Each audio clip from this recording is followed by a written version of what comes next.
அனைவருக்கும் வணக்கம். சுடிதார் ஸ்டிச் பண்றதுல ஒரு டவுட் வந்து கேட்டிருக்காங்க. மெஷர்மெண்ட் எடுத்து கால்குலேஷன் பண்றதுல அதோட கமெண்ட் வந்து நான் மேல கொடுக்குறேன்.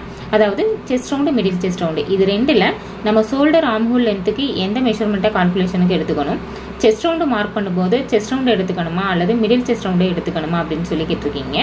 இப்போ செஸ்ட் ரவுண்டுக்கும் மிடில் செஸ்ட் ரவுண்டுக்கும் இடையில இருக்கக்கூடிய கேப் 1 இன்ச் தான் இருக்கு. அப்படிங்கிறப்போ நீங்க மிடில் செஸ்டையே நீங்க எல்லா கால்குலேஷனுக்குமே எடுத்துக்கலாம். அதுல ஒன்றும் ப்ராப்ளம் இருக்காது.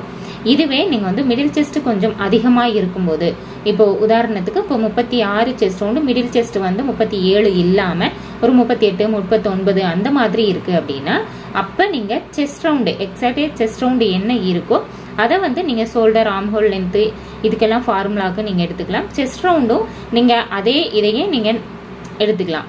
பட் மிடில் செஸ்ட் அதிகமா இருக்கும்போது அந்த மிடில் செஸ்டுடைய ஹைட்டு பிளஸ் அதோடைய சுற்றளவு எவ்வளவு இருக்குங்கிறத பார்த்துட்டு அந்த ஹைட்டும் அந்த சுற்றளவுலையும் நீங்க கொஞ்சம் எக்ஸஸா அந்த அளவை நீங்க மார்க் பண்ணணும்.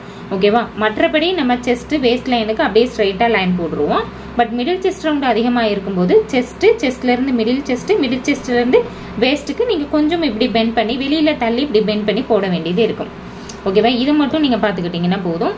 ஏன்னா மிடில் செஸ்ட் அதிகமா இருக்கும்போது மிடில் செஸ்ட்டை வந்து நம்ம செஸ்ட் ரவுண்ட்ல எடுக்கும்போது நமக்கு இந்த செஸ்ட் ரவுண்ட்ல நம்ம கொஞ்சம் லூஸ் விழும், மிடில் செஸ்ட்ல நமக்கு கரெக்டா இருக்கும். அப்போ நமக்கு அப்பர் செஸ்ட் வந்து லூஸ் கிடைக்கும். அப்போ அப்பர் செஸ்டும் கரெக்டா இருக்கணும், மிடில் செஸ்டும் கரெக்டா இருக்கணும். அப்படின்னா நீங்க அப்பர் செஸ்ட்டுக்கும் மிடில் செஸ்ட்டுக்கும் எடுக்கணும். அப்படி மார்க் பண்ணும்போது நமக்கு செஸ்ட்ல இருந்து வேஸ்ட்டுக்கு இப்படி லைன் வராம நமக்கு இப்படி போய் வேஸ்ட்டுக்கு இப்படி வரும். அந்த மாதிரி நம்ம கொஞ்சம் வளைஞ்சு வரும். அந்த மாதிரியே நீங்க கட்டிங்கும் வந்து போடலாம். ஓகேவா? ஸோ இந்த டிப்ஸ் உங்களுக்கு யூஸ்ஃபுல்லா இருந்திருக்கும்னு நினைக்கிறேன். இந்த வீடியோ பிடிச்சிருந்தா லைக், ஷேர், கமெண்ட் பண்ணுங்க. இன்னொரு வீடியோல பார்க்கலாம். நன்றி.